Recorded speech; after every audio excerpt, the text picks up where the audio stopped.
નારેલો લેવા જાઉં પણ રોજ કરવો હોય આજ સુધી તું લેવા જાય તાર રોજ રોજ એવું શાક લઈ આવવાનું વૃદ્ધા લવાય ફળ કીધો તો અલી ફળ લેવા તો તું પેલો નથી કહેતી તું નમતું હા પેલો ધીરજ તે હું તો આખા માર્કેટમાં ફરી તું નહીં કહેતી ધીરજનો ઘર બેઠો હોય તે હું તો આખા માર્કેટમાં બધા ફરી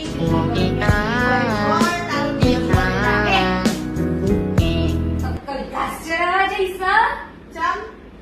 ધીરજનો ફળ એક કહેવત છે ધીરજ વાળો આ નહીં ઉતારો બેના ના કહેવાય તાર કહેતી નહીં જા હું તો કોઈ સવાલ નહીં લાગે